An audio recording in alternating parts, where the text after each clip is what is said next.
నమస్తే రమగారు. నమస్తే జయ. రమగారు, కొంతమంది ఎలా ఉంటారంటే ఎప్పుడు ఏదో ఒక ఇష్యూ కావాలి. అది పుట్టింటి వాళ్ళ, అత్తింటి వాళ్ళ, పక్కింటి వాళ్ళ, అసలు వాళ్ళకి అనవసరం. వాళ్ళకు ఒక టాపిక్ అనేది ఎప్పుడు మాట్లాడుకుంటూనే ఉండాలి ఇంకొకరి గురించి. ఆ గాసిప్స్ అనేవి ఒకరి మీద ఒకరికి పాస్ ఆన్ చేస్తూనే ఉంటారు. మరీ ముఖ్యంగా అత్తింటి విషయాలన్నీ పుట్టింట్లో చెప్పడం, పుట్టింటి వారికి చెప్పి ఇలా చేస్తున్నారు, అలా జరుగుతుంది, మళ్ళీ మనం ఉండాల్సింది ఇక్కడే, కలిసి ఉండాల్సింది ఇక్కడే, వీళ్ళతోనే సాగాలి. బట్ అలా అది సింపతి కోసం చేస్తారా, లేకపోతే వాళ్ళ హ్యాబిచువల్ గా అలాగే వెళ్ళిపోతూ ఉంటుందో అర్థం కాదు రమ్మ. అంటే మిగిలిన వాళ్ళు ఎంకరేజ్ చేస్తే కూడా జయ, ఇదివరకు ఎప్పుడో ఒక కథ చెప్పాను నేను. చెప్పేవాడు చెప్తాడు, వినేవాడు వినకూడదు. ఎస్. మీ అత్తారింటి సంగతులు మా దగ్గర చెప్పకు అనాలి. ఒకటి, పెద్దవాళ్ళు ఎవరైనా, ఫ్రెండ్స్ అయినా, అందరి ఇళ్లలోనూ ఇలాగే ఉంటుంది. ఇప్పుడు ఎవరు అత్తగారులైనా దిగి రారు. ఎప్పుడు అత్త కోడళ్ళు అంటే జనరల్ ఇష్యూస్ కదా జయ. ఇప్పుడు ఒక 20 ఏళ్ళు, 25 ఏళ్ళు, 29, 30 సంవత్సరాల దాకా ఓ పిల్ల ఓ పుట్టింట్లో ఒక చోట ఉంటుంది. అక్కడ నువ్వు ఆడిందాట పాడింది బాట. మీ అమ్మ నిన్ను లకార మకార ప్రయోగాలతో తిట్టినా నీకు ఓకేనే, అంతే. ఎందుకంటే మన అమ్మ కాబట్టి 2 చెంపకాయలు కొట్టు. రేపొద్దున రాత్రికి అన్నం తినకపోతే పిల్లలు చచ్చిపోతుంది, ఆకలేసి నీరసం వస్తుంది, కళ్ళ కింద నల్లతారులు వస్తాయని తల్లులు అన్నం పెట్టేస్తారు.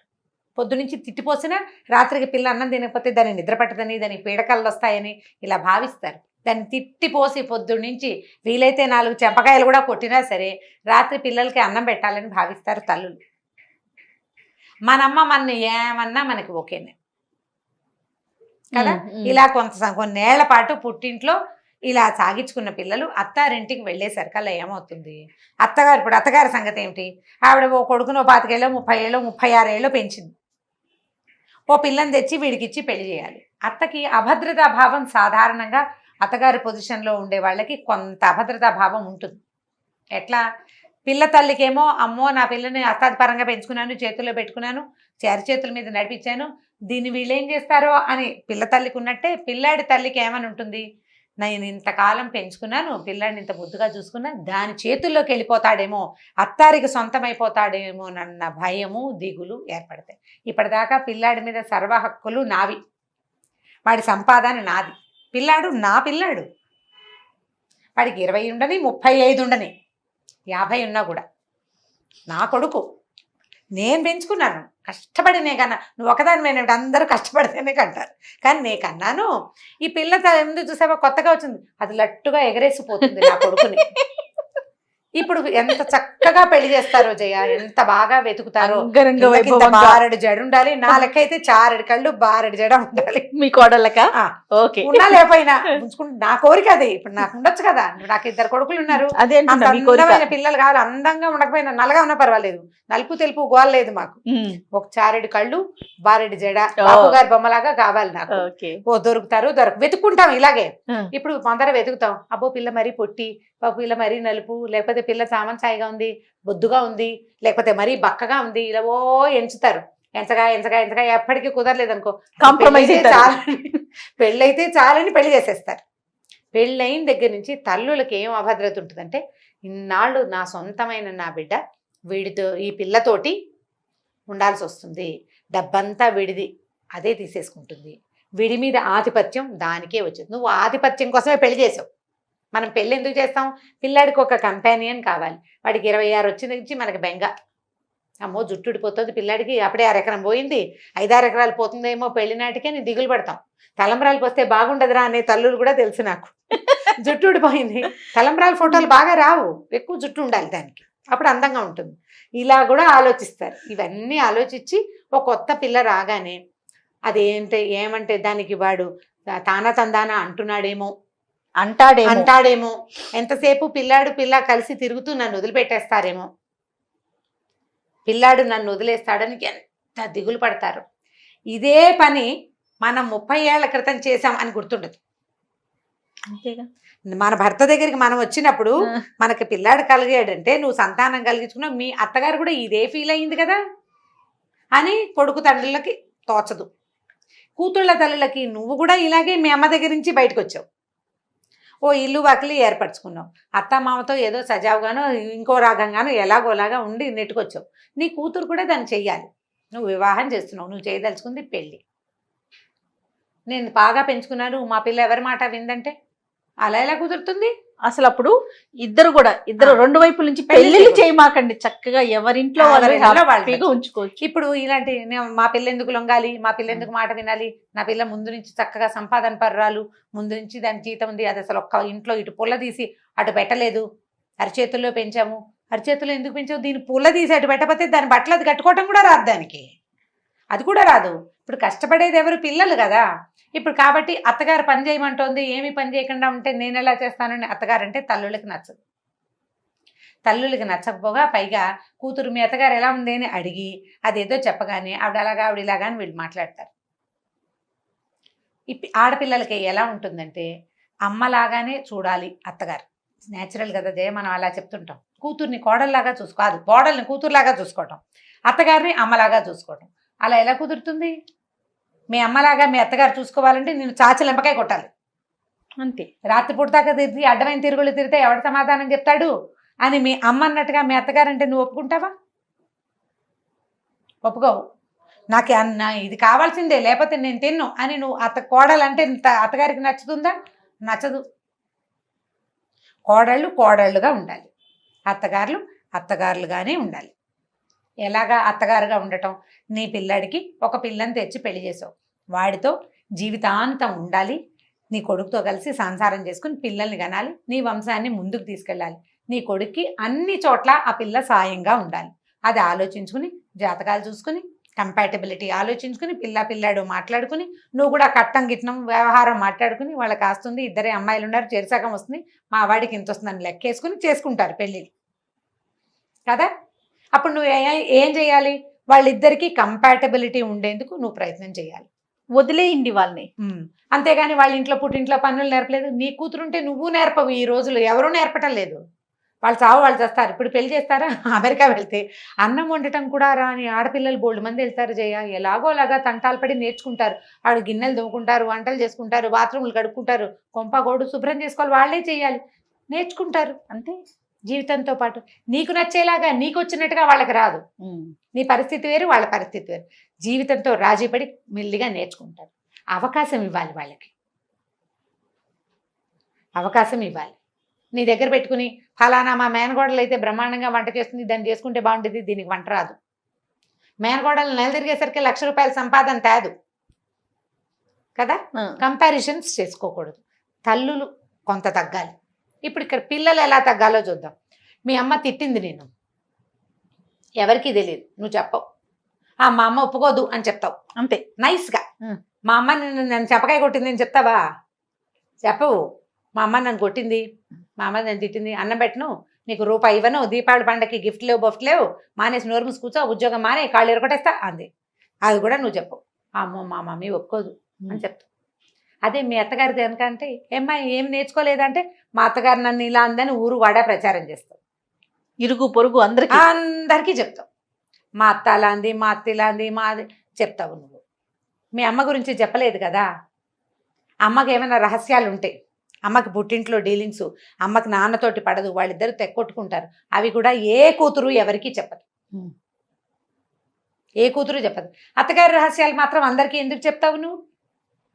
పైగా పుట్టిల్లు వదిలిపెట్టేస్తాం, మన పద్ధతి అదే కదా. అంతే. ఓ 25 ఏళ్ళకో 30 ఏళ్ళకో పుట్టిల్లు వదిలేస్తే అక్కడి నుంచి ఎలా వదిలేస్తాం? అక్కడి నుంచి ఏమైనా ముద్దు ముచ్చట్లు జరుగుతాయి. ఆస్తి స్వాస్తి ఉంటే, నీకు అవకాశం ఉంటే, భగవంతుడు వాళ్ళు కలిగి ఉన్న వాళ్ళైతే నీకు డబ్బులు వస్తాయి. ఏదైనా కష్టం నిష్ఠూరం అప్పుడు నువ్వు వెళ్ళి చూసుకుని చేస్తావు, మంచి చెడుకి ఉంటాం అంతే. ఇప్పుడు భర్త దగ్గర అయితే, ఇప్పుడు అత్తారింటికి వస్తే వీళ్ళ ఆస్తి స్వాస్తి మీద పూర్తి హక్కు ఎవరిది? నీది. అంతేగా. వీళ్ళ తాలూకు బాధ్యత ఎవరిది? నీది. నువ్వు చూడాల్సిందే వాళ్ళని. ఇప్పుడు నువ్వు బాగా ఉండాల్సింది ఎవరితో? అత్తారింటితోటే. వీళ్ళకి మా అత్తగారు మంచిది కాదు, మా ఆడపడుచుకు బుద్ధి లేదు, మా మామగారు ఒకటి మఫు, ఆయన మా ఎవరితోటి మాట్లాడు, ఇలాంటివి చెప్పేటప్పుడు రేపొద్దున చాలా మంది ఈ పని చేస్తారు. మా అత్తగారికి మంచిది కాదు, మా ఆడపడుచు వేస్ట్ ఫెలో, లేకపోతే చాలా ఎక్కువ హెరాస్ చేస్తుంది, ఆడపడుచు చాలా అంటుంది, ఇలా అంటుంది, ఆవిడకి మొగుడుతో సజావుగా ఉండదు, మా నెత్తి మీద పడుతుంది చెప్తావు. మీ మామగారు ఏదో అందరికీ చెప్తావు. నువ్వు తప్పించుకోలేనిది ఏమిటో తెలుసా? ప్రతి ఆడపిల్ల వీళ్ళ ముగ్గురి పోలికలు నీ పిల్లలకి వచ్చి తీరతాయి. పిల్లల్ని నువ్వు పెంచుతావు, వాళ్ళల్లో పోలికల్ని నువ్వేం చేయలేవు, జీన్స్ అంతే కదా. వాటిని మార్చడం నీ వల్ల కాదు. నువ్వు రేపు ఉండాల్సింది ఎక్కడా? నువ్వు దేన్నైతే తిట్టి నలుగురికి చెప్పి నానా మాటలు మాట్లాడతావో వాళ్ళ ఆస్తే నీ పిల్లలకి వస్తుంది. ఆస్తితో పాటు వాళ్ళవే జీన్స్ నీ పిల్లలకి వచ్చి తీరుతాయి. ఇదేదో పెద్ద ప్రాబ్లం అనుకో, వాళ్ళని వదిలేస్తావనుకో నువ్వు, పోని వీళ్ళని వదిలేసుకుంటావు, వాళ్ళతో ఉండవు, నువ్వు వెళ్ళిపోతావు, పోనీ నువ్వు బయట పెడతావు, వీళ్ళు ఇలా చేశారు ఇలా చేశారు, పెద్ద సమస్య అయినప్పుడు తప్పకుండా బయట పెట్టాలి. ఇప్పుడు అవకాశం ఇచ్చారు మనకి, చట్టంలో చాలా అవకాశాలు ఉన్నాయి. నువ్వు చిన్న చిన్న పెట్టి థింగ్స్ ప్రతిదాన్ని నువ్వు ప్రచారం చేస్తే, అది నువ్వు దేని గురించి ప్రచారం చేసావు? నీ చీర మాసిందని నువ్వు చెప్తున్నావు, అంతే కదా.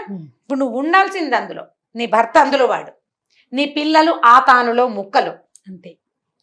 దాన్ని నువ్వు తప్పించలేవు. మీ తమ్ముడు పోలిక రాదు, నీ కొడుక్కి కొంచెం వస్తుంది, కొద్దిగా వస్తుంది.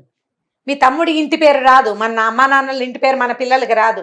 నువ్వు కావాలంటే మీ నాన్న ఇంటి పేరే ఉంచుకోవచ్చు, నీ పిల్లలు అవకాశం వీళ్ళ ఇంటి పేరే పెట్టాలి. ఇప్పుడు మనమే కాదు, హిందీ వాళ్ళైనా అంతే, తండ్రి ఇంటి పేరే వస్తుంది. అది తప్పదు కదా. అది తప్పనప్పుడు మనం ఉండవలసిన దాని గురించి బయటికి ప్రచారం చేయకుండా ఉండాలి. మా కోడలికి పని రాదు, మా వియ్యపురాలకి బుద్ధి లేదు, అది బాగా పిల్లలకి నేర్పించలేదు, వీళ్ళింతే వాళ్ళింతేనే వాళ్ళని అనటం అత్తగారిది తప్పు. నువ్వు చూసే చేసుకున్నావు. లవ్ మ్యారేజ్లు అనుకో, అసలు అది వేరే ఎంటైర్లీ డిఫరెంట్ థింగ్ అనమాట. అది ఇప్పుడు నువ్వు అరేంజ్డ్ మ్యారేజెస్ అయినప్పుడు నువ్వు 4 చూసి చేసుకున్నావు, నోరు మూసుకుని ఉండాలి. రాకపోతే నేర్చుకుంటుంది, అంతే కదా. జీవితానికి అవసరమైంది వాళ్ళు చేస్తారు. నువ్వు నీ పిల్లాడికి ఒక కంపానియన్ కావాలని పెళ్లి చేసావు, ఏమైనా పద్ధతులు బాగుండకపోతే ఆ అమ్మాయి మీరు కొంచెం సానుకూలంగా అసలు 4 మాటలు మాట్లాడుకుని ఇలా మార్చుకొని అయినా ఇది బాగుంటుందని చెప్పు, వింటే. లేదా ఎవరితో చెప్పించు, లేకపోతే ఊరుకో. ఎవరి కర్మానికి ఎవరి కర్తలు? ఒకళ్ళ కర్తలు కాదు కదా మన కర్మానికి కదా, వదిలిపెట్టేసేయాలి. అనవసరమైన ప్రచారం చేస్తే, నీ కోడల్ని తిడితే నీ మనవలు ఎక్కడి నుంచి వస్తారు? కాదు రమ్మగారు, ఇంకొక విషయం అర్థం కాదు. ఈవిడెళ్ళి 100 మందికి చెప్పుకుంటది, కోడలెళ్ళి 100 మందికి చెప్పుకుంటది, మళ్ళీ ఇద్దరూ కలిసి ఒక గూట్లోనే ఉండాలి, ఒక చోటే ఉండాలి. ఈ అమ్మాయి పద్ధతులు మంచివి కాదు. అసలు నేను చాలా మంది అత్తగారిని అట్లా చూస్తాను చెయ్య, ఎంత సింపుల్ గా కోడల మీద మాట్లాడేస్తారు అనేస్తారు. ఎంత అసలు నోటికొచ్చిన చెడ్డ మాటలు, లకార మకార ప్రయోగాలే చీదరగా. వీళ్ళతో ఇట్లా మాట్లాడకూడదన్న ఇంగితం కూడా ఉండదు, ఓపెన్ గా అనేస్తారు. ఆ అమ్మాయిని నీ కొడుకు జీవితంలో ఉంటుంది. ఆ అమ్మాయి వల్ల కలిగిన సంతానమే, అమ్మాయి వల్ల కలిగిన సంతానమే నీ పిల్లలతో నీ పేరుని ముందుకు తీసుకెళ్తాయి, నీ కుటుంబాన్ని ముందుకు తీసుకెళ్తుంది, నీ ఆస్తికి వాళ్లే వారసులు అవుతారు. వీళ్ళు ఎలా ఉండాలంటే, వీళ్ళని కూతుళ్ళని ఎంకరేజ్ చేయకూడదు, తల్లుల్ని కోడళ్ళని తిట్టడానికి. నువ్వు ఇంకో చోటి కోడలుగా వెళ్తావు, నువ్వు ఇంకొక ఇంటి కోడలివి, నువ్వు సరిగా ఉండాలి, మీ అమ్మని సరిగా ఉండివ్వాలి. ఈ కూతుళ్ళేమో తల్లుళ్ళకి చెప్పకూడదు, తల్లులు కూతుళ్ళని ఎంకరేజ్ చేయకూడదు. ఒక చోట కూతురేమో తల్లిని సరిచేయాలి, ఇంకో చోట తల్లి కూతురిని సరిచేయాలి. అమ్మ ఇలాగే ఉంటుంది, నువ్వు కొత్త చోటికి వెళ్ళావు, వాళ్ళతో అడ్జస్ట్మెంట్ కొంచెం కష్టం, వాళ్ళ పద్ధతులు వేరు, వాళ్ళ వంటలు వేరు, వాళ్ళ ప్రవర్తనలు అవి వేరు, మెల్లిగా అడ్జస్ట్ అవ్వు. ఉద్యోగం చేసుకున్నావు, చదువుకున్న పిల్లవి, నీకు 4 చెప్పక్కర్లేదు. మీరు ఫస్ట్ లో అన్నట్టుగా ప్రతిదీ వినకూడదేమో రమ్మగారు, వినకూడదు. అత్తవారింటి సమస్యలు తప్పదు. చిన్న చిన్న పెట్టి థింగ్స్ కి ఎందుకంత ఇంపార్టెన్స్ ఇవ్వాలి? ఇంతకేమిటంటే అందరం ఓ చోటే ఉండాలి, అంతే కదా. ఇలా పైగా ఈ చెప్పినవి వింటారు. ఇదే కాదు, చుట్టుపక్కల వాళ్ళు వినేవాళ్ళు కూడా చాలా మంది ఉంటారు, ఫ్రెండ్స్ కూడా. వాళ్ళ అత్తగారు చాలా దుర్మార్గురాలని ఇంకో 10 మందికి చెప్తారు. నువ్వు ఎంతమంది మాటలు విన్నావు? ఒక అమ్మాయి మా అత్తగారు మంచిది కాదని నీకు చెప్పింది, నువ్వు ఎలా డిసైడ్ చేస్తావు? రెండో పక్క విషయం నీకు తెలియదు కదా. నీతో ఫ్రెండ్లీగా మాట్లాడే నీ ఫ్రెండ్ అత్తగారితో ఏమంటుందో కదా. ఇప్పుడు ఇలా ఫ్రెండ్స్ కూడా వినేటప్పుడు ఇలా ఉంటాయి, ఇలాంటివి జరుగుతాయి. చుట్టుపక్కల వాళ్ళైనా అత్తారిళ్లలో ఇవి సామాన్యం. మీ అత్తగారితో కలిసి ఉండాలి, పెద్దవాళ్ళు, నీ బాధ్యత వాళ్ళని చూడడం. వాళ్ళ ఆస్తి స్వస్తి నీ పిల్లలకే వస్తుంది రేపొద్దున. సాయిదా ఫాయిదాగా పోవాలమ్మా అని చెప్పేస్తే 4 మాటలు చాలా ప్రధానమైంది. విన్నవాడు పరమ దుర్మార్గుడు. ఎవరైనా ఆడైనా మొగైనా. మనకి ఆయన పేరేంటి, మన శ్రీపాద సుబ్రహ్మణ్య శాస్త్రి గారి కథ ఒకటి ఉంది. ఈ కాసికలు చెప్పే వాళ్ళని ఏం చేయాలో అని ఒక జమీందార్ గారు గుమాస్తాను అడిగేట. ఏముంది బాబు, విన్నవాడి చెవులు తెగ్గొడితే సరే అని చెప్పేట ఆయన. వాళ్ళ చెవులు కత్తిరిచేస్తే ఇక చచ్చినా వినరు. ఒక అత్త కోడళ్లే కాదు రమ్మగారు, అన్నదమ్ముల మీద అది పెళ్లి చేసుకుని బయటకు వచ్చేసిన తర్వాత అన్నదమ్ములు తిట్టిపోసే వాళ్ళు కూడా ఉంటారండి. అక్క చెల్లెల్ని, అన్న తమ్ముల్ని ఎంతసేపు ఇది ఇట్లా అంటే అసంతృప్తులు జీవితంలో చేస్తూ ఉంటారు. అసంతృప్తి, మా అన్నయ్య ఎలా చేశాడు, చిన్నప్పుడు ఇలా చేశాడు, అలాగే ఏదో అయింది, ఇదేదో అయింది, ఏమిటో ఆ అయింది. అన్నతోనో తమ్ముడితోనో మాట్లాడుకోవచ్చు, ఆ, మాట్లాడరు. మాట్లాడరు. 10 మందికి చెప్పి సింపతిని Gain గెయిన్ చేసుకోవాలని చూసుకుంటుంటారు. అన్ని తప్పులే ఇవి. అంతే. మానవ సంబంధాలు బహుపల్సటి విజయ, వాటిని కాపాడుకోవాలి. ఇబ్బంది ఇప్పుడు ఆస్తులు అన్నదమ్ములు లాగేసి ఆడపిల్లలకి ఇవన్నీ చోట్లు ఉన్నాయి, లేదని అన్న. అవునవును. ప్రతిదానికి పిడికి బియ్యానికి ఒక మంత్రం కాదు చూడు. నిజంగా సీరియస్ ఇష్యూ ఉంటే తప్పకుండా రచకెక్కాల్సిందే. చిన్న చిన్న వాటికి గొడవలు పెంచుకోవద్దు. ఇతరులకి మీ కుటుంబం గురించి చెప్పుకోకూడదు. నీ గురించి చెప్పినట్టే నేను చెప్పే కదా సింపుల్ గా, నా చీర మాసింది చూడు అని ఎదుటివాడికి నువ్వు చూపించచ్చా? చూపించకూడదు. బట్ట మాస్తే ఏం చేస్తాం, మన చీర మాసి కనిపించకుండా కవర్ చేసుకోవాలి. కవర్ చేసుకోవాలి. దాన్ని కవర్ చేసుకోవడం చేత అయితే నీ జీవితం గుట్టుగా సజావుగా వెళ్తుంది. నువ్వు 4 సార్లు అంటే మేము కవర్ చేస్తాం, వాళ్ళు చేయకపోతే అంటారు. ఎక్కడో చోట మొదలెట్టాలి కదమ్మా. అది నీ వైపు నుంచి మొదలుపెట్టు. ఇప్పుడు నువ్వు కోడలుగా ఉన్నావు, నీకు ఈ ప్రాబ్లం ఉంది అత్తగారితోటి, నువ్వు ప్రశాంతంగా ఉండడానికి ట్రై చెయ్యి. ఈ ఇబ్బంది వస్తుంది కాబట్టి నేను ఇట్లా ప్రవర్తించకూడదు నా కోడళ్లతోటని, రేపు వచ్చే తరపు కోడళ్లతోటి నువ్వు బాగా ప్రవర్తించు. నీ ఫ్రెండ్స్కి చెప్పు, ఇలాగే ఉంటుంది, మనం సర్దుకోవాలి, పెద్దవాళ్ళతో ఇలా చేయకూడదు, చిన్నపిల్లలతో ఇలా ప్రవర్తించకూడదు, రేపు మనకి కోడళ్ళు వస్తారని నువ్వు ఆలోచించు. ఈ ఆడపిల్లల్ని కోడళ్ళని కాల్చుకు తినే అత్తగారులైనా, నిన్న దాకా మనం అత్తగారులతో పడ్డాము, మన కూతుళ్ళు పడతారు. ఈ పద్ధతి మార్చుకోవాలి. ఈ అమ్మాయి మన కొడుకుతో ఉండటానికి ఇల్లు బాకిలి అన్ని వదిలిపెట్టి మన దగ్గరికి వచ్చింది. అమ్మ నీ నాన్నని వదిలిపెట్టి వస్తారు కదా, దీంతో బాగా ఉండాలని పెద్దవాళ్ళు అనుకోవాలి. 2 జయ ఇవి. ఇప్పుడు నువ్వు ఎంత తీర్చినా సరే ఈ సమస్యలు తీరవు. ఎవరికి వాళ్ళు సర్దుకుంటేనే తీరు. అవునండి, 2 వైపుల నుంచి జరగాలి. ఇద్దరూ సర్దుకోవాలి, ఇద్దరూ కొంత తగ్గాలి. పైగా వీళ్ళు ఏం చేస్తారు తెలుసా, తల్లులకి అపరిమితమైన ప్రేమ కొడుకంటే, భార్యలకి భర్తలంటే చెప్పరాని ప్రీతి. వీళ్ళ బంధం ఒకటి, ఇద్దరికి శరీర సంబంధమైందే. తల్లి కర్ణ ప్రేమ, భార్యకి భర్తతోటి ఉండే ఆపేక్ష. వీళ్ళిద్దరూ కొట్టుకు చచ్చి తాము అత్యంతంగా ప్రేమించే వాడికి నరకం చూపిస్తారు. అవునండి. మనం దేనికోసం లాగుతున్నాం, అసలు ఎవరి వల్ల కనెక్ట్ అయ్యామో మనం, వాడికి నరకం చూపిస్తారు. వీళ్ళిద్దరు వద్దు నాకు అనిపించేలాగా చేస్తారు, వాళ్ళు పారిపోయేలాగా చేస్తారు. మరి దేనికోసం మీరు కొట్టుకునేది ఎందుకు? ఒకటి కోసమే కొట్టుకుంటున్నారు. ఆ ఒకడిని సంతోష పెట్టాలి కదా. 2 వైపుల నుంచి తల్లి ప్రేమగా ఉండాలి పిల్లాడితోటి, పోనీలే పిల్లాళ్ళు కోడలు అని అడ్జస్ట్ అవ్వాలి. భార్య కూడా పాపం నా భర్తకి వాళ్ళ అమ్మ అంటే ఇష్టం, తల్లి లేకపోతే ఎవరు మాత్రం ఎలా ఉంటారు, రేపొద్దున నా పిల్లలైనా ఇంతే కదా అని భార్య అనుకోవాలి. మీరు ఎవరి వల్ల కనెక్ట్ అయ్యారో వాడిని సంతోష పెట్టడం మీ ఇద్దరి విధి. అంతే. వాడిని హాయి సంతోష పెట్టకపోతే పీడా పోయిరి, ప్రశాంతంగా ఉండనియాలి కదమ్మా. అంతేగా. ఇప్పుడు ఈ స్ట్రెస్ఫుల్ జీవితాల్లో వీళ్ళ కొట్లాటల్లో ఈ మగవాళ్ళు చేరి పాపం వాళ్ళకి పిచ్చి వెర్రి ఎత్తుతుంటారు, వాళ్ళకి కౌన్సిలింగ్ కావాల్సి వస్తుంది. అవునండి. నేనంటాను వీళ్ళిద్దరి ఇవన్నీ నవ్వొస్తుంటాయి, ఇవి వస్తాయి కొన్ని వ్యవహారాలు ఇట్లా. మా అత్తగారి గురించి గంటల తరబడి వినాలి మనం.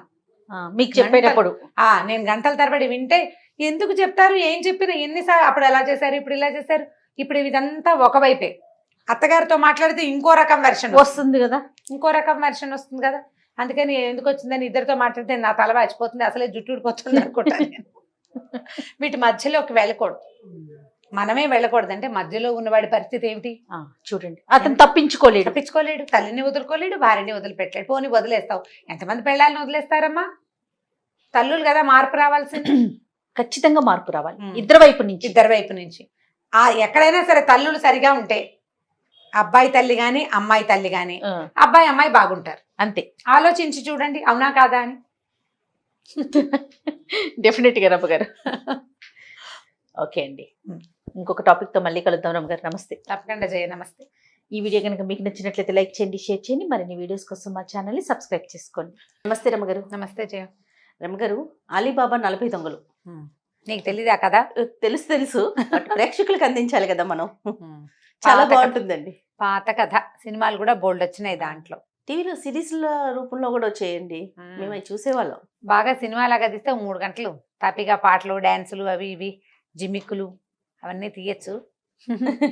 కథ చెప్తే బ్రీఫ్ గా టకటక 20 నిమిషాల్లో అయిపోతుంది. మనం సిరీస్ లాగా చెప్పుకుందామా మరి? అంత వస్తుందా? అంత చెప్పద్దు, 2 భాగాలుగా చెప్దాం. ఏంటి అంత పెద్ద సినిమాని మీరు 2 భాగాలు చేసేస్తారా? అంత పెద్ద సినిమాలో వాళ్ళు డాన్సులు పాటలు పాడారు, ఇప్పుడు మనం ఏం పాడతాం చెప్పు. విజువలైజేషన్ లో కొంచెం టైం పడుతుంది కదా జయ. మనం ఆ కథని రామారావు గారు ఎంతలోకి వినుంటారు? అంతేలేండి. చెప్దాం. అలీబాబా 40 దొంగలు కథ బాగుంటుంది. ఇది పాత 50లో చందమామలో కూడా పడింది, ఆహా. 50స్లో, మళ్ళీ 70స్లో కూడా పడింది, మళ్ళీ 90స్లో కూడా పడింది. ఇంచుమించుగా ప్రతి దశకంలోనూ ఒక్కొక్కసారి వచ్చి ఉంటుంది, కొద్దిగా కొన్ని వాక్యాల మార్పుతోటి. కాకపోతే అలీబాబా కాసిం బాబా పేర్లు మాత్రం మారలా.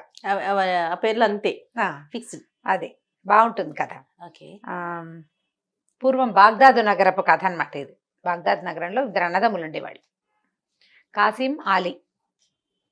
కాసిం బాబా అలీబాబా అని పిలిచేవాడు. పెద్దవాడు కాసిం, రెండోవాడు అలీబాబా.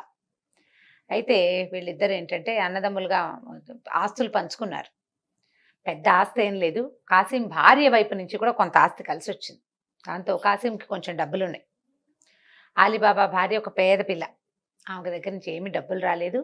అలీ అంత తెలివైన వాడు కాదు, వ్యాపారాల్లో వాటిల్లో నష్టపోయాడు అతను. దాంతో ఆ పెద్దన్నయ్య కొంచెం బాగుండి, తమ్ముడు సుమారుగా ఉండేవాడు, కానీ దగ్గర ఇళ్లలోనే ఉండేవాళ్ళు, పక్క ఇళ్ళే అన్నమాట. అయితే ఇతను ఏం చేసేవాడు, ఈ ఊళ్ళో సరుకులు కొని గాడిద మీద వేసుకుని పక్క ఊరు తీసుకెళ్ళి అమ్ముకుంటూ ఉండేవాడు. ఎవరు? అలీబాబా. అలీబాబా. ఎందుకంటే మరి పెద్ద ఇక్కడ ఏమి లేదు కదా, సరుకులు కొని సుమారుగా సంపాదన. అంటే ఇది మారకం బేరమే కదా, ఇక్కడ మారుబేరం, ఇక్కడ కొంటాం అక్కడ అమ్మటం, ఏదో కొంత వచ్చేది, ప్రయాణ ఖర్చులు వచ్చేవి. వాళ్ళ వరకు వాళ్ళకి బాగానే ఉండేది. ఒక కొడుకు కూతురు పిల్లలు ఉన్నారు. పిల్లల కథలు పెద్దగా చెప్పబడవు, కానీ అలీకి బాబాకి మాత్రం శుభ్రంగా 1-2 కొడుకులు ఉన్నారు. అన్నయ్యకి పిల్లలు ఉన్నట్టుగా చూపిస్తారు, పిల్లలు లేరు ఒక కథలో. అన్నయ్య కాసింకి పిల్లలు లేరు, అలీబాబాకి పిల్లలు ఉన్నారు. ఇలా 2 వెర్షన్స్ ఉన్నాయి. కాసింకి అయితే పిల్లలు లేరు నేను చెప్పే కథలో, అలీబాబాకు ఉన్నారు. సరే, ఇలా రోజు వెళ్తూ ఉండేవాడు అనమాట. ఒకరోజు ఏమైందంటే, ఇతను అడవిదారిలో నడిచొస్తుండగా సడన్గా విపరీతంగా గుర్రపు డెక్కల చప్పుడు వినపడింది. ఆ కాలంలో గజ దొంగలు తిరిగేవాళ్ళట. ఈ గజ దొంగల లక్షణం ఏంటంటే, ఎవడైనా ఒకడు కనపడితే వాడిని కొట్టి వాడి దగ్గర వస్తువులు లాక్కొని వాడిని సంహరించేసేవాళ్ళు. వాడు బతికుంటే పగ తీర్చుకుంటాడని అనుమానపడేవాళ్ళు. వాడిని సశేషంగా అక్కడ మూసేయటమేనమాట. పైగా వాళ్ళు ఏంటంటే క్రూరులుగా దుర్మార్గులుగాను ఉండేవాళ్ళు. పెద్ద పర్సనాలిటీలు, పెద్ద గుర్రాలు. ఈ గజ దొంగలు చాలా గుర్రాలు వస్తున్న శబ్దం వినపడింది. భయపడిపోయాడు అలీబాబా. అమ్మో, వచ్చేస్తున్నారు, ఉన్నది వాడి బతుకెంత చిన్న బతుకు, ఆ 4 రూపాయలైనా వాళ్ళు లాక్కున్నారు, చంపేస్తారని ఒక భయం ఉంది కదా. దాంతో ఇతను ఏం చేశాడు, గాడిదని ఒక దూరంగా ఒక పెద్ద మర్రి చెట్టు కిందకి వెనకాల కట్టేసేసి కామ్గా చెట్టెక్కి కూర్చున్నాడు. ఆ గాడిదకు 2 క్యారెట్లు పెట్టాడు. నువ్వు నోరు మూసుకుని నుంచో, ఎవరో వస్తున్నారు అంటే. జంతువులకి ఒక రకమైన జ్ఞానం ఉంటుంది, ప్రమాదాన్ని శంకిస్తాయి అవి. అవునండి. దానికి తెలిసిపోయింది ఇక్కడ ఏదో జరగబోతుంది, అందుకే యజమాని చెట్టెక్కేస్తున్నాడని. అది నిశ్శబ్దంగా పోయి ఆ మర్రి చెట్టు వెనకాలను కూర్చుంది, నిశ్శబ్దంగా పడుకుంది. ఇతను చెట్టెక్కేశాడు. చెట్టెక్కేసరికల్లా ఒక 10 నిమిషాలకు అతనికి అర్థమైంది, అక్కడెక్కడో తిరగడం కాదు, తను కూర్చున్న చెట్టు దగ్గరికే ఈ గుర్రాలు వస్తున్నాయని అర్థమైంది. ఇంకా కొంచెం పైకి ఎగవాకేసి అక్కడ కూర్చుని చూడడం మొదలెట్టాడు. ఈ గుర్రాలు వచ్చినాయి, 40 గుర్రాలు. అవి 40 గుర్రాల మీద 40 మంది జమాజెట్టి లాంటి మనుషులు ఉన్నారు. బ్రహ్మాండంగా ఉన్నారు. పెద్ద భారీ కాయలు, కత్తులు, కటార్లు, పెద్ద మెలి తిరిగిన మీసాలు, తలకి తలపాగాలు, గడ్డాలు, చూడ్డానికి భయం కొలిపేలాగా. అంత బలశాలులైన మనుషులు ఒకేసారి గుంపుగా కనపడితే బెదురుస్తుంది ఎవరికైనా. మహాబలశాలు, గొడ్డళ్ళు, పెద్ద పటకా కత్తులు ఉన్నాయి నడుములకి. గుర్రాలు కూడా మంచి బలిసి దిట్టంగా ఉన్నాయి. సరిగ్గా మరిచెట్టు కిందకు వచ్చాయి అన్ని. అందరూ గుర్రాలు పెంచి దిగారు. వాళ్ళలో ఒకడు పెద్దవాడు, పెద్ద మెలి తిరిగిన మీసాలతో దృఢకాయుడు ఒక ఆయన ముందుకెళ్ళాడు. అంటే అతను వీళ్ళందరికీ లీడర్ అన్నమాట, దొంగల గుంపు నాయకుడు. మిగిలిన వాళ్ళంతా గుర్రాలు దిగి ఏదో హాహా అని నవ్వుకుంటూ మాట్లాడుకుంటూ వెళ్తున్నారు. అక్కడ ఎక్కడైతే మర్రి చెట్టు ఉందో దాని దగ్గర ఒక కొండ లాంటిది ఉంది, చిన్నది, ఒక మాదిరిగా ఉంది. అదేం పెద్ద కొండ కాదు, ఒక మాదిరి కొండ, పర్వాలేదు, కొండ రాయిలాగా ఉంది, ఒక రాయి అంతే. అక్కడికి వెళ్ళి నుంచుని అతను పిలిచాడు అనమాట. తెరుచుకో నువ్వులు అని చప్పట్లు కొట్టాడు. కుల్జా సిమ్ సిమ్ అన్నాడు అనమాట. ఇది 50లో ఉన్న చందమామలో నువ్వులునే ఉంది, అందుకే అది చెప్తున్నాను. తెరుచుకో నువ్వులు అని చప్పట్లు కొట్టాడు. చూస్తూ ఉండగానే ఈ రాయి ఇట్లా పక్కకు జరిగిపోయింది. లోపలికి వెళ్ళడానికి ఒక ఆసరా కనిపిస్తోంది అనమాట. వీళ్ళంతా లోపలికి వెళ్ళారు. ఏవో సంచులు పట్టుకొచ్చారు, ఈ గుర్రాల మీద ఉన్నాయి. సంచులన్నీ దింపుకున్నారు, అన్నీ పట్టుకుని వెళ్ళి లోపల పెట్టేసుకున్నారు. కాసేపు అయ్యాక బయటకు వచ్చారు. మూసుకో నువ్వులు అని చెప్పాడు. ఆ రాయి అలా మూసుకుపోయింది. వీళ్ళంతా చక్కగా గుర్రాలు ఎక్కి వెళ్ళిపోయారు. అలీబాబాకి ఏమర్థమైంది, వీళ్ళు ఎక్కడి నుంచో సొత్తు దోచుకొచ్చారు, అవే ఆ బరువైన మూటలు. అదేదో తిండో గోధుమలో పెసలో నువ్వులో కాదవి, ఖచ్చితంగా డబ్బు లేదా నగలు. ఈ తెరుచుకో నువ్వులు అనగానే కదిలిందే రాయి, ఆ లోపల ఏదో గుహ ఉంది. ఇతనికి అర్థమైంది. వీళ్ళు అందులో పెడుతున్నారు. వాడు అన్నదేమిటి, తెరుచుకో నువ్వులు మూసుకో నువ్వులు అన్నాడు, అంతే కదా. సరే ఏం చేశాడు, వీళ్ళంతా వెళ్ళిపోయేదాకా ఉన్నాడు. కొద్దిగా కనుచీకటి అవుతుండగా లోపల అక్కడికి వెళ్ళాడు. వెళ్ళి తెరుచుకో నువ్వులు అని చప్పట్లు కొట్టాడు. కొట్టేసరికి తలుపు తెరుచుకుంది. లోపలికి వెళ్ళి చూస్తే సంచుల కొద్దీ బంగారం, అన్ని బంగారపు నాణేలు, వజ్రాలు, వైడూర్యాలు, నగలు, కుప్పలు తెప్పలుగా ముత్యాలు, రత్నాలు. ఆశ్చర్యపోయాడు. అమ్మో, వీళ్ళు ఎక్కడెక్కడి నుంచో దోచుకొచ్చి ఇక్కడ దాచిపెట్టుకుంటున్నారని అనుకుని తన దగ్గరున్న సంచుల్లో ఒక 3-4 ఖాళీ సంచుల నిండా నింపేసుకున్నాడు. మూతులు కట్టేశాడు. ఏం చేశాడంటే అక్కడున్న సంచి మొత్తాన్ని లేపుకొచ్చేసాడు అనుకో. మొత్తం సంచి తీపిస్తే సంచి తీసిన ఖాళీ కనపడుతుంది. అలా కాకుండా ఒక్కో సంచిలోంచి ఒక్కో దోసెడు చొప్పున పోసుకొచ్చాడు. గుర్తు తెలియకుండా తెలివిగా చేశాడు. పట్టుకొచ్చేసాడు బయటికి. ఆ కంచరగాడిది ఉంది కదా, సరే దాని మీద వేసుకున్నాడు. అది ముయ్యలేదు నిజానికి, తను ఇంకా దాని మీద ఎక్కల. బయటకు వచ్చి ఏం చేశాడు, మూసుకో నువ్వులు అని చప్పట్లు కొట్టాడు. యథాతథంగా ద్వారం మూసుకుపోయింది. కామ్గా చీకట్లో పడి ఇంటికి నడుచుకుంటూ వెళ్ళిపోయాడు. వెళ్ళిపోయి భార్యకి తలిపేయి, నీకు రహస్యం చెప్తానండి, గాడిదని లోపల తీసుకెళ్ళిపోయాడు. మామూలుగా గాడిదని వాకిట్లో కట్టేసి లోపలికి వెళ్ళేవాడు. గాడిదని ఇంటి పక్క నుంచి పెరట్లోకి నడిపించుకుంటూ తీసుకెళ్ళి ఆ సంచులన్నీ లోపలికి చేర్చాడు. పిల్లలు పడుకున్నాక, పిల్లలు నిద్రపోయిన తర్వాత భార్యకి చూపించాడు. చూపిస్తే సరే భార్య ఆశ్చర్యపోయింది. చెప్పాడు, ఎవ్వరికి చెప్పద్దు, రెండో కంటి వాడికి తెలియనివ్వద్దు అంటే సరేనంది భార్య. ఏమనుకున్నారు, ఇది బయట పెట్టద్దు, ఇంటి వెనకాల ఒక గొయ్యి తీసి పాత పెట్టుకుందాం, కొన్నాళ్ళ తర్వాత తీసుకుందాం అని భావించారు. ప్లాన్డ్గానే ఉన్నారు. అయితే ఈ భార్యకి కొలిచి పెట్టుకోవాలని కోరిక. ఇన్ని డబ్బాల సొమ్ము మన దగ్గర ఉందని తెలుసుకోవాలి కదా, ఇన్ని మానికలు, మానడు డబ్బా ఉంటుంది కదా, మన మరకము మానిక అంటారు. అందుకని ఏం చేసింది, మన ఇంట్లో మానిక లేదు, అక్కయ్య గారింటికి వెళ్ళి మానిక తెస్తానంది.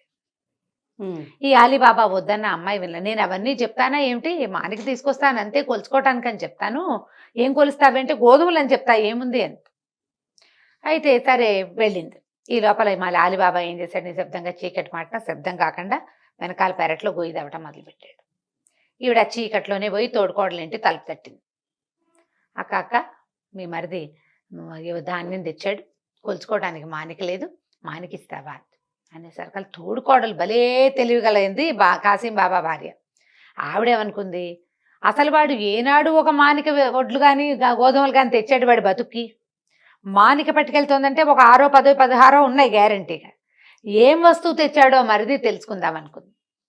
అనుకుని ఏం చేసింది, అడుగునంత చింతపండు దానికి అంటించి ఇచ్చింది. దాని తెలివి చూడండి. ఏం వస్తువో, వాళ్ళు కొలిచింది ఏం వస్తువో తెలుసుకోవాలి. ఏదైనా మంచి గింజ అనుకో, అవసరమైతే తీసుకోవచ్చు, మొన్న నేను నీకు మానికిచ్చాను, నువ్వు కొలుచుకున్నావు, నాకు తెలుసు, నాకు ఇవ్వు అనొచ్చు. అలా ప్లాన్ చేసి ఇచ్చింది. వీళ్ళు ఏం చేశారు, ఈ మొత్తం అంతా డబ్బే కదా, అతను తెచ్చినవన్నీ రూపాయి బిళ్ళలే, బంగారు కాసులు. సరే ఈ కాసులన్నిటినీ కొలుచుకున్నారు. 15 కాసులు, 16 డబ్బాలు, 16 మానికలు కాసులు అన్నీ అందులో పోసేశారు.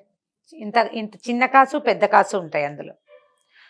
మట్టిలో పోసేశారు, ఆ గోతులో దానికి ఏదో పరదాలు కప్పేసి మూసేశారు. అంత గొయ్యి తీశారు, లోపల పోసేసి పైన పరదా కప్పేసేసి, అంటే మట్టి పడుకోకుండా అడుగున పరదా వేసి డబ్బులు అందులో పోసారు, ఈ నాణేలన్నీ. దాని మీద ఒక పరదా కప్పి మట్టి కప్పేశారు. తెల్లారేసరికల్లా ఈ మానిక పట్టుకెళ్ళి వాళ్ళ ఇంట్లో ఇచ్చింది. తెల్లవారి వెలుగులు ఆవిడ మానికలో చూస్తే, ఈవిడ గమనించుకోలేదు కానీ ఆవిడ గమనించింది, చిన్న బంగారు కాసు ఉంది అందులో. అంత చింతపండు కదా అంటించింది, దానికి ఇంత కాసు అంటదు, చిన్న కాసు అంట, చిన్నది కాబట్టి ఈవిడ దృష్టి పడలా. దాంతో ఆవిడ ఆశ్చర్యపోయింది, ఊరు బీడదుంపలు దిగా ఎక్కడి నుంచో పాత్ర దొరికింది వీడికి, అది తెచ్చేసాడు, గ్రహించేసింది. గ్రహించేసింది. అక్కడి నుంచి భర్తను శతపోరటం మొదలుపెట్టింది. మీ తమ్ముడు మానికలతో కొలిచేన్ని బంగారపు కాసులు తెచ్చాడు, అందులో ఓ గింజ కూడా అంటుకోలే, అంటింది బంగారపు కాసు, అంటే అవే కొలిచారనమాట. ఎక్కడి నుంచి తెచ్చాడో కనుక్కో. ఇప్పుడు కాసిం జనరల్గా ఏమన్నది, తెచ్చుకుంటే తెచ్చుకున్నాడు, పేద బతుకు, వాడికి 2-3 పిల్లలు, మనకి పిల్ల జల్లా లేరు, మనకెందుకు అనలేదు, మనకెందుకు అనలా, ఆశ అంతే. ఏం చేసుకుంటావు అనలా. అనకుండా ఏం చేశాడంటే తమ్ముడి దగ్గరికి వెళ్ళాడు. తమ్ముడిని పీడిచ్చాడు బాగా, పదే పదే అడిగాడు, నువ్వు ఎక్కడి నుంచో తెచ్చావు, అమ్మా నాన్న నిన్ను నాకు చెప్పారు, నీకు ఏదైనా దొరికితే నాకు చెప్పవా అన్నాడు. తమ్ముడు చచ్చి చెడి సంపాదించుకుని దేవుడా అని తింటుంటే ఒక్క ముద్ద పెట్టలేదు, కానీ వాడు సంపాదించుకుంటుంటే వీడికి కావాలి, ఆశ వచ్చింది. ఇక బాగా పీడిచ్చేసరికల్లా ఏం చేశాడు ఈ అలీబాబా, ఫలానా చోట ఫలానా అడవిలో ఆ చోట మర్రి చెట్టు కింద ఒక రాయి ఉంది కదా, అక్కడ ఇట్లా చెప్పాలి, అక్కడ డబ్బు బంగారం దొరుకుతాయి, అవి తెచ్చుకోవచ్చు అని చెప్పేసరికల్లా ఇంక వీడు వెళ్ళిపోయాడు. మర్నాడు వెళ్ళిపోయాడు. ఆశ కొద్దీ బాగా మూటలు నింపేసుకున్నాడు, 4 మూటలు నింపేశాడు. అన్ని నింపేసేసుకుని వెళ్ళేటప్పుడు తెరుచుకో నువ్వులు అన్నాడు. తలుపు తెచ్చుకుంది, లోపలికి వెళ్ళాడు, అన్ని నింపుకున్నాడు ఈ కాసిం. నింపుకున్న తర్వాత ఏమైంది, ఎక్సైట్మెంట్, అంత డబ్బు ఒక చోట చూసేసరికల్లా ఆ నువ్వుల పేరు మర్చిపోయాడు. అయ్యో, లోపల ఉండిపోయాడు. మూటలు కట్టి పెట్టాడు, గుమ్మం దగ్గరే పెట్టాడు. మనం ఒక చోటకి వెళ్తున్నామంటే అవి ఎక్కడో పెట్టాం కదా, మనతో పాటే గుమ్మం దాకా తెచ్చాం, తలుపు తీయాలి, తలుపు తీయడానికి తెచ్చుకో పప్పు అన్నాడు. పప్పు కాదు, పెసరపప్పు కాదు, గోధుమలు కాదు, మెంతులు కాదు, ఆవాలు కాదు, నువ్వులు అనాలి. ఆ ఒక్క నువ్వులు కూడా గుర్తురాలి, ఆ పదం గుర్తురాలి అతనికి. ఇక తెరుచుకో గోధుమలు, తెరుచుకో పెసలు, తెరుచుకో ఇది ఏమన్నా సరే ఆ తలుపు తెరుచుకోవాలి. పర్టికులర్ వర్డ్ అంటే కదా తెరిచేది. లోపల ఉండిపోయాడు. ఇంతలో దొంగలు వస్తున్న శబ్దాలు వినపడ్డాయి. బెదిరిపోయాడు, వచ్చేస్తున్నారు వీళ్ళని. ఆ సంచులు అక్కడే వదిలిపెట్టేసి వెళ్ళిపోయి వెనకాల పెద్ద పెద్ద మూటల వెనకాల దాక్కున్నాడు వెనకాల మూటలు అక్కడే వదిలేసాడు. మరి భయానికి ఆలోచన ఉన్నవాడైతే అసలు నువ్వులు మర్చిపోయేవాడు కాదు. అది ఆలోచన ఉన్నవాడైతే తమ్ముడిని సాయం తీసుకుని తెచ్చుకునేవాడు. వాటికి ఆలోచన లేదు, తొందరపాటు, ఆశ, ఆ రెండే ఉన్నాయి. ఈ దొంగలు లోపలికి వచ్చేసారు. వాళ్ళు మామూలుగా యథావిధిగా తెరుచుకో నువ్వులు అన్నారు. తలుపు తీసేసరికి అలా రాయి జరిగేసరికి లోపల ఎవరివో 4 సంచులు మూటలు వీళ్ళకి కనపడ్డాయి. అంటే ఎవడో వచ్చాడనమాట లోపలికి. అటు ఇటు చూశారు, వెతికారు. అది ఎంత గుహ వాళ్ళకి తెలుసు, పైగా వాళ్ళ సొంతది. వెతికి ఈ లోపల ఉన్న కాసిం చూసి 2 ముక్కలుగా నరికేశారు అతన్ని. మిగిలినవన్నీ ఈ మూటలన్నీ ఎక్కడొక్కడ సర్దేశారు అని చెప్పి ఈ డెడ్ బాడీని అక్కడ వదిలిపెట్టి వెళ్ళిపోయారు. తర్వాత ఏం జరిగిందో వచ్చే భాగంలో తెలుసుకుందాం మనం. చాలా బాగుంది రమ్మగారు, మంచి ఇంట్రెస్టింగ్ గా ఉంది. పిల్లలకి చెప్తానికి కూడా కొత్త సిరీస్ కదా, ప్రెజెంట్ అయితే ఎక్కడ నాకు తెలిసి రన్ అవ్వట్ల, ఈ మధ్య లేదు. రైట్ అమ్మగారు, నెక్స్ట్ భాగంలో మళ్ళీ విందాం. అలాగే, నమస్తే జయ. ఈ వీడియో కనుక మీకు నచ్చినట్లయితే లైక్ చేయండి, షేర్ చేయండి. మరిన్ని వీడియోస్ కోసం మా ఛానల్ని సబ్స్క్రైబ్ చేసుకోండి. నమస్తే రమ్మగారు. నమస్తే జయ. రమ్మగారు, పిల్లలకి మనం రకరకాల స్టోరీలు చెప్తున్నాం ఒక్కొక్క వీడియోలో. అందులో భాగంగా ఈరోజు ఒక మంచి స్టోరీ చెప్పండి. అంటే మామూలుగా పిల్లల కథలు చెప్తున్నాం కదా, ఇది ఒక పెద్దవాళ్ళ కథ అనుకోండి. ఓకే. అయితే ఈ పిల్లలకి చెప్పచ్చు, మనం కూడా తెలుసుకోవచ్చు. ఓకే. ఇదేంటంటే శ్రీపాద సుబ్రహ్మణ్య శాస్త్రి గారిని మనకు ఒక పాత కథకులు ఉన్నారు తెలుగులో. నాకు తెలిసి ఆయన 1961-62లోనే మరణించారు. చాలా పాత కథల రచయిత. అయితే నావెల్స్ కూడా కొన్ని రాశారు. మరి కథలు చాలా అద్భుతంగా ఉంటాయి. అసలు కథ ఎంత పట్టుగా నడుస్తుందో. వారిదే చాలా ఫేమస్ కథ ఇది, వడ్లగింజలు. ఆ కథ పేరు వడ్లగింజలు. అంటే అది మామూలు మీకు తెలిసిందే కదా. బియ్యం ఎందులో నుంచి వస్తుందో తెలుసా జయ? మీకు తెలుసు రమ్మగారు, లేకపోతే అందరు కామెంట్ రూపంలో పెట్టేస్తారు జయకి బియ్యం ఎలా వస్తాయి కూడా తెలియదు అనేసి. బియ్యం ఏ గింజల నుంచి వస్తుందో అవే వడ్ల గింజలదే కథ. అయితే వడ్ల గింజలకి కథ ఏమీ రిలేటెడ్ కాదు. ఇదేంటంటే ఒక శంకర్ భట్టు అనే ఒక బ్రాహ్మణ కుర్రాడి కథ. అయితే ఇతను ఏంటంటే అప్పట్లో చెస్ బాగా ఆడేవాడట.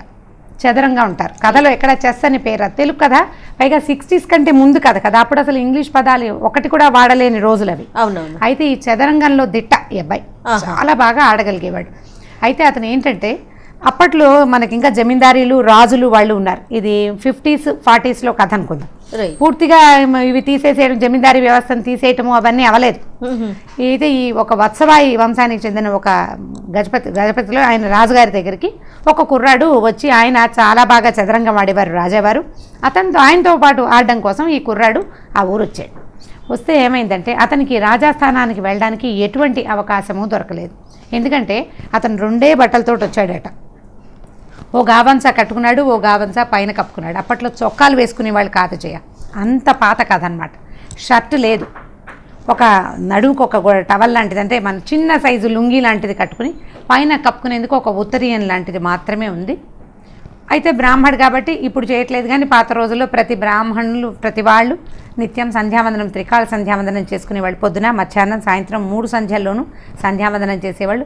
చక్కగా విభూతి బొట్టు అది పెట్టుకుని కళగా బాగుంటాడు. కానీ ఇతని వేషధారణ చూస్తే రాజుగారి దగ్గరికి వచ్చేటప్పుడు కొంచెం మంచి బట్టల్లో రావాలి కదా, మనం అదే ప్రజెంటబిలిటీ ఉండాలి. ఇతనికి ఆ ప్రజెంటబిలిటీ లేదు. అతనుకున్న ప్రజెంటబిలిటీ ఏంటంటే మొహంలో ఒక వర్చెస్ ఉంది, బొట్టు పెట్టుకున్నాడు. అప్పుడు అందరూ సామాన్యంగా అందరూ విభూతి బొట్లే పెట్టుకునేవాళ్ళు. అయితే ఈ రాజుగారి దగ్గర ఒక మంత్రి ఉన్నాడు. అతను ఈ కుర్రాన్ని లోపలికి రానివ్వలేదు. అయితే ఈ రాజు దగ్గరికి వెళ్ళే అవకాశం కుదరలేదు. ఆ రోజుల్లో ఏంటంటే ప్రతి అరుగు మీద ఈ చదరంగం ఆట నడుస్తూ ఉండేది. తర్వాత అప్పట్లో సానివాడలు అవి ఉండేవి, పథకాల కదా, అక్కడ ఇళ్లల్లో కూడా చదరంగం నడిచేది. అప్పుడు ఏముంది, టీవీలు లేవు, కాలక్షేపం ఏదో ఒకటి కావాలి కదా. పచ్చీసు అవి ఆడుకునేవాళ్ళు, మనకు తెలిసిందే కదా, పచ్చీసు, దాయకట్టం ఆడడము అలాంటివి ఆడేవాళ్ళు. పేకలు కూడా ఆ రోజుకి లేవు, కార్డ్స్ ఆడడం లేదు, చదరంగమే ఆడేవాళ్ళు. చదరంగం తెలివిగల వాళ్ళ ఆట. ఈ రాజుల ఇళ్లల్లో వాకిళ్లలో అరుగులుండి పొద్దునే భోజనాలు అవి చేసేసి ఏవో చిన్నపన్న పనులు చేసుకునేవాళ్ళు. వ్యవసాయదారులు అయితే వ్యవసాయం చేసిన మధ్యాహ్నాలు ఖాళీ కదా, చదరంగం ఆడేవాళ్ళు. ఈతను ఏం చేసేవాడు, ఈ ఊర్లో తిరుగుతూ ఈ ఊళ్ళో నడిచెళ్తుండేవాడు. ఓ చోట చదరంగం ఆడుతూ కనపడేవాళ్ళు. వాళ్ళు ఆడుతుంటే మెల్లిగా పక్కకి వెళ్తాం, మన దగ్గర కూర్చోవటం. అది కాదు, ఇది పెట్టండి అని రెండో కాయ పెట్టించడం చేసేవాడు. ఎవరి పక్షాన అయితే ఇతను కూర్చున్నాడో వాడు ఖచ్చితంగా గెలిచేవాడు. మంచి తెలివితేటలున్నవాడు. తెలివి అతను బాగా ఆటొచ్చు. 2 సార్లు అయ్యేసరికల్లా వీడికి ఏదో ఉపాసన ఉంది, అందుకే వీడు గెలుస్తున్నాడు అనుకున్నారు. కొద్ది రోజులు, మరో 4 రోజులు గడిచినాయి. ఈసారి ఈ మొదటి పెద్ద వీధులు కాకుండా చిన్న వీధుల్లో ఆడే ఆటల దగ్గర కుర్రాళ్ళు ఆడతారు. ఇంత పెద్ద పెద్దవాళ్ళు రాజులిళ్లలో పెద్దవాళ్ళు. రాచవీధులు అంటే రాజుగారి కోటకి చుట్టుపక్కల ఉన్న మెయిన్ స్ట్రీట్స్ వదిలిపెట్టేసి పక్క లైన్లలోకి వెళ్ళడం మొదలుపెట్టాడు. ఈ పక్క లైన్లలో కుర్రాళ్ళు ఆడుకుంటారు చిన్నవాళ్ళు, వాళ్ళ ఆటలు కూడా సెట్ చేయటం మొదలుపెట్టాడు. 2 రోజులు గడిచేసరికల్లా వీడు యాక్టివ్గా ఉండటం, తర్వాత ఇతని ఆటలో ఉన్న చురుకుదనం 3 ఎత్తుల్లో కట్టేయటం అవతల వాళ్ళని. అది వాళ్ళు తెలుసుకున్నారన్నమాట, వీడి దగ్గర చాలా ప్రజ్ఞ ఉందని. అతను కూడా తిరగటం మొదలుపెట్టారు. అప్పటిదాకా అతనికి ఒక గావంచాను, పైన ఒక గావంచా, కింద ఒక గావంచా మాత్రమే ఉన్నాయని చెప్పామా. పూటకోళ్ళ ఇంట్లో ఎవరో ఒక వేదరాజు పెద్దమ్మ ఇంట్లో భోజనం చేసేవాడు. వీళ్ళు మా ఇంట్లో భోజనం అని వీళ్ళందరూ తలా ఒక పూట అతన్ని భోజనానికి తీసుకెళ్ళేవాడు. ఈ భోజనానికి తీసుకెళ్లిన కుర్రాళ్లలో ఒకడికి సాని వీధులు అంటే ఆడవాళ్ళు ఉండే ఒక లైన్లో మంచి ఫ్రెండ్స్ ఉన్నారు. అక్కడ బాగా ఆట జరుగుతుందండి, మనం అక్కడికి వెళ్దామని ఒకరోజు ఇతన్ని అక్కడికి తీసుకెళ్ళాడు. కానీ డ్రెస్ మార్చుకోవడానికి ఒప్పుకోలే అతను. ఓకే, నాకు ఇదే భోజనం పెడుతున్నారు కానీ నేను దుస్తులు ఎలా మారుతాయి, నాకు అంత ఏం రాలేదని బట్టలు మార్చుకోవడానికి ఇష్టపడలా. ఆ వీధికి తీసుకెళ్ళాడు. వీధికి తీసుకెళ్తే ఆ వీధిలో ఉన్న ఒక అమ్మాయి దగ్గరికి రాజుగారి మేనల్లుడు, వాడు కూడా మంచి ప్రచండమైన ఆటగాడిగా పేరుంది అతను కూడా, అక్కడికి వెళ్ళారు. తీసుకెళ్ళేసరికల్లా ఆ కుర్రాడు వస్తాడు అక్కడికి. ఈ లోపల వీళ్ళు చదరంగం బల్ల సెట్ చేసుకున్నారు. ఆయన ఆటని ప్రతిసారి ఆయన గెలిచేవాడు, ఈ అమ్మాయి ఓడిపోయేది. ఈ అమ్మాయి తలుపక్కన నుంచుని ఇతను ఆ అమ్మాయికి ఆట ఎలా కట్టాలో చెప్పాడు. 3 ఎత్తుల్లో రాజుగారి మేనల్లుడు ఓడిపోయాడు. ఆయన ఆశ్చర్యపోయాడు, ఎలా చేసావు నువ్వు, ఎప్పుడు నువ్వు ఓడిపోతావు, ఈసారి ఎలా గెలిచావంటే నాకు ఒక తాయెత్తు దొరికిందని చెప్తుందన్నమాట. ఇలా ప్రతి లైన్లో ఎక్కడెక్కడ చదరంగం ఆడతారో వాళ్ళందరినీ పట్టుకున్నాడు ఇతను. అయిన తర్వాత ఏం చేశారు, వీళ్ళు ఈ కుర్రాళ్లలో కొంతమంది, మీరు మాతోటి చిన్న వాళ్ళతో ఆడడం ఏంటండి, రాజావారు అద్భుతమైన ఆటగాడు చదరంగంలో, ఆయన కొట్టేవాడు లేడు ఈ పరగణాల్లో, కాబట్టి మీరు రాజుగారితో ఆడాలన్నారు. అప్పుడు ఇతను ఏం చెప్పాడంటే, నేను వెళ్ళాను, మంత్రి నాకు ప్రవేశం ఇవ్వలేదు, రాజు దగ్గరికి వచ్చేటప్పుడు మంచి బట్టల్లో రావాలి, ఏదైనా పట్టుకురావాలి రాజుగారికి బహుమతిగా ఇవ్వడానికి, ఓ పండో ఫలమో తేవాలి, ఇతని దగ్గర ఏమీ లేవు. దాంతో నేను ఏమి తీసుకురాకపోయేసరికల్లా ఇలా అన్నాడు, అదేమిటి, విద్య ఎవరి దగ్గర ఉంటే వాడు వెళ్ళాలి రాజు దగ్గరికి, వస్తువులు పట్టుకొచ్చేవాడు బట్టలతోటి వాడి విద్యని గణించడానికి వీల్లేదు కదా, వాడి తెలివితేటలు ఉంటే డబ్బులు కనపడతాయి బట్టల వల్ల, విద్య ఎలా కనపడుతుంది, విద్య కానీ విజ్ఞానం కానీ వ్యక్తుల్లో ఉంటాయి, అది వాడి మాటల వల్ల, వాడి జస్టిస్, వాడి ప్రవర్తన వల్ల బయటపడాల్సిందే కానీ పైన కనబడే వేషం వల్ల కానే కాదు. అందంగా అలంకరించుకుని చక్కగా హ్యాండ్సమ్గా కనపడే ఆడవాళ్ళకి కానీ మగవాళ్ళకి కానీ మీరు చదువు వచ్చని, బాగా మాట్లాడతారని, బాగా విద్య ఉందని మనం అనుకోలేం. అందరికీ ఎలా ఉంటుంది, నోరు ధర్మగానే తెలిసిపోతుంది వాళ్ళ సంగతి ఏంటో. ఇప్పుడు ఇతను మాట్లాడంగానే ఇతను వర్చేస్తూ తెలుస్తోంది, అండ్ మాట్లాడగలిగే అతను మాట్లాడే విధానాన్ని బట్టి తెలుసుకోవాలి మంత్రి, ఆయన తెలుసుకోలేకపోయాడు. అయితే ఈ కుర్రాళ్ళు ఏం చేశారంటే, మనం రాజు దగ్గరికి వెళ్ళడానికి సులువైన మార్గం ఉంది, ఈ మేనల్లుడు ఓడిపోయాడు కదా, అతన్ని పట్టుకుందామని అతని ద్వారా ఈ శంకర భట్టుని అక్కడికి ప్రవేశపెట్టారు రాజుగారి దగ్గరికి. సరే ఆట మొదలు పెట్టేసరికల్లా రాజుగారికి అర్థమైంది ఎదురుగుండా ఉన్నవాడు చాలా టఫ్ ఆటగాడు, అంత సులువు కాదు. అయితే ఒక ఏనుగుని కదపటం అనే ఎత్తు దగ్గర ఆట ఆగిపోయింది. వాళ్ళు ఏం చేసేవాళ్ళంటే ఎక్కడ ఆగిందో ఎంతసేపు ఆలోచించినా తర్వాత ఎత్తు కుదరలేదనుకో ఇవాళకి రెస్ట్ అని అది కదపకుండా ఉంచుకునేవాళ్ళు. మళ్ళీ నెక్స్ట్ డే వాడుకోవచ్చు. ఎందుకంటే మనలాగా చిన్న చిన్న కాయిన్స్ అవి కాదు కదా. రాజుగారు పెద్ద బల్ల ఇవన్నీ దంతంతో చేసిన ఉండేవి. ఈ ముందుండే భటులు, తర్వాత ఉండే ఏనుగులు, గుర్రాలు, రాజు రాణి, రాజు మంత్రి ఉంటారు కదా, ఇవన్నీ కూడా దంతంతో చేసినవి పెద్ద పెద్దవి. ఇవాళ ఎలా వదిలిపెట్టారో అలాగే ఇప్పుడు మన దగ్గర చెస్ ఛాంపియన్షిప్కి అవుతాయి కదా, అవి కూడా తర్వాత ఎత్తు పేపర్లో రాసి పెట్టడాలు అవన్నీ ఉంటాయి. బోర్డ్స్ కదపరు. ఓకే. ఈ బోర్డు కదపకుండా శంకరప్ప ఇంటికి వెళ్ళిపోయాడు. రాజుగారు ఆలోచిస్తున్నారు. చీకటి పడిపోయింది. చీకటి పడ్డాక ఏ రాజుకి తట్టింది, ఏం ఆడచ్చు. ఒక గుర్రం ఇచ్చి ఒక సైన్యాధిపతిని పంపించాడు. ఉన్నట్టుండి ఈ తంగిరాల శంకరప్పని తీసుకురమని. ఓకే. అనేసరికల్లా ఏనుగు వస్తే వస్తాను, ఊరికే రానని చెప్పాడు నేను. శంకరప్ప గుర్రం మీద రాను, నేను ఏనుగు మీద వస్తాను అన్నాడు. వీడు వెళ్ళి వెనక్కి వెళ్ళి ఈ సైన్యాధ్యక్షుడు రాజుగారు ఇలా అన్నాడండి అనగానే అప్పుడు ఆయనకి స్ట్రైక్ అయింది. ఆ ఆటలో గెలవాలంటే ఏనుగుని కదపాలి. ఈయన గుర్రాన్ని కదిపి ఆడదాం అనుకున్నాడు. గుర్రం కదిపితే ఓడిపోతాడు. గుర్రంతో రాలా శంకరభట్టు. దాంతో ఆయన వెంటనే ఏనుగుని పంపించి ఆయనకు ఒక భద్రగజం ఉంటే ఆ గజాన్ని పంపించి ఇవన్నీ తీసుకెళ్ళాడు. నువ్వే గెలిచావు, నాకు ఎత్తు కుదరలేదు అని చెప్పి ఈయనకి అఖండమైన సన్మానం చేసి చాలా ప్రైజ్ చేశారు. చాలా విశేషమైన సన్మానం చేశారు. ఈ సన్మానం జరిగినప్పుడు ఆయన రాజుగారు అడిగారు, నేను పూర్తిగా నన్ను గెలిచేసావు, నువ్వు ఈ పరగణాలో నన్ను గెలిచేవాడు లేడు, నీకేం కావాలో చెప్పు, ఏం కావాలంటే అది ఇస్తానన్నాడు రాజు. అంటే ఈయన ఏమన్నాడంటే అవన్నీ నాకు ఎందుకండి, బ్రాహ్మణ్ణి, మీరు ఊళ్ళు ఇస్తారు, ఆ ఊళ్ళు ఇస్తారు, ఈ ఊళ్ళు ఇస్తారు, వాటిని పరిపాలించడం నాకేమొచ్చు, బ్రాహ్మణ్ణి పూజ చేసుకుంటాను, దేవతార్చన చేస్తాను, అన్నం వండుకు తింటాను, అంతకంటే ఏం చేయను కదా, కాబట్టి వడ్ల గింజలు ఇవ్వండి చాలు నాకు అన్నాడు. ఎన్ని వడ్లు కావాలంటే అన్ని తీసుకోమన్నాడు రాజు. అంటే లెక్క ప్రకారం ఇవ్వండి, ఎలాగోలాగా ఎలా తీసేసుకుంటాను నేను. లెక్క ఏంటంటే చదరంగం బల్ల ఉంది కదా, గళ్ళు కనపడతాయి. మొదటి గడిలో ఒక గింజ, తర్వాత దాంట్లో 2, తర్వాత దాంట్లో 4, తర్వాత 8, 16, 32 అట్లా డబల్ చేస్తూ పెట్టండి అన్నాడు.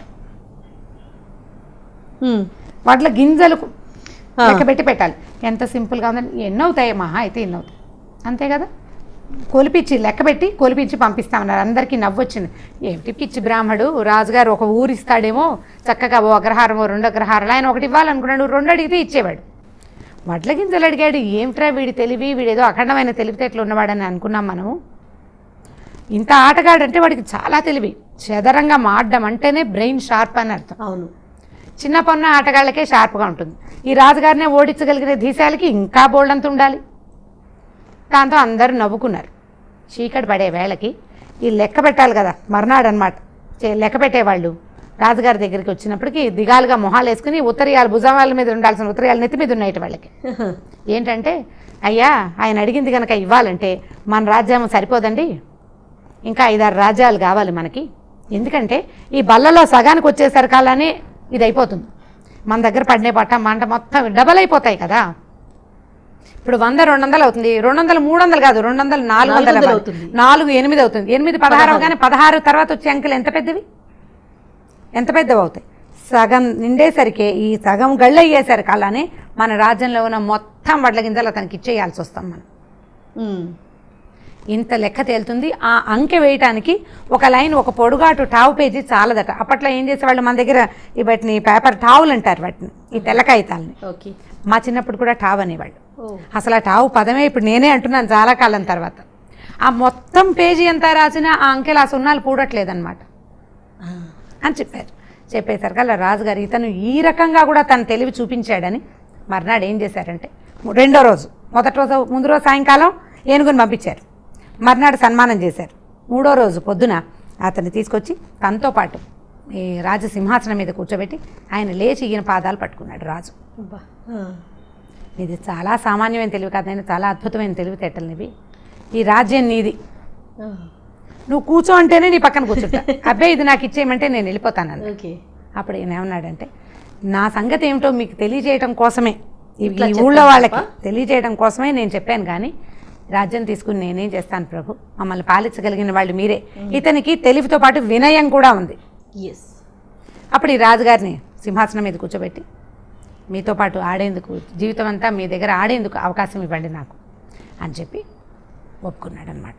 సో ఈ వడ్ల గింజల కథ, ఇప్పుడు ఈ కథ రాసిన శ్రీపాద సుబ్రహ్మణ్య శాస్త్రి గారు, ఇది విన్నారో చూసారో మనకైతే తెలియదు. ఇది 50లలో రాయబడిన కథ. ఇలాంటి కథల్ని పిల్లలకి చెప్పచ్చు. ఇది మంచి తెలివితేటలు ఉన్న కథ కదా. ఇప్పుడు మనం పజిల్స్ అవి చెప్తాం పిల్లలకి, క్వశ్చన్స్ వేస్తాం, రకరకాల పజిల్స్. 10-12 ఏళ్ల పిల్లలకి ఇలాంటి స్టోరీ చెప్పచ్చు. వాళ్ళు కూడా లెక్క పెట్టడానికి ట్రై చేస్తారు, మెదడుకి పదును పెడతారు. ఈ మ్యాథమెటిక్స్ని తెలివిగా వాడుకోవటం అనేది భారతదేశంలో చాలా ముందు నుంచే ఉంది. ఇప్పుడు వీళ్ళు చెప్పే పజిల్స్ ఇవన్నీ కూడా ముందు నుంచే ఉన్నాయి. ఇది ఇంకా పెద్ద పజిల్ కదా, అందరికీ ఎంత ఒక బస్తాడు గింజలు అవుతాయి అనిపించింది, ఎన్ని కోట్ల బస్తాలైనా ఇవి కదా. కాబట్టి ఈ స్టోరీస్ కూడా మనం పిల్లలకి చెప్పచ్చు. ఇది చిన్న పిల్లలకి కాదు, 12 ఏళ్ళు 11 ఏళ్ళు వస్తే పజిల్స్ చేయటము, క్వశ్చన్స్కి ఆన్సర్ చేయటము వచ్చే ఏజ్ పిల్లలకి కనుక ఈ కథ చెప్తే ఇది మీరు తెలుసుకోవటము మంచిదే, పిల్లలకి చెప్పడము మంచిదే. క్లియర్గా చెప్తున్నాను, శ్రీపాద సుబ్రహ్మణ్య శాస్త్రి గారు రాసిన వడ్ల గింజలు కథ.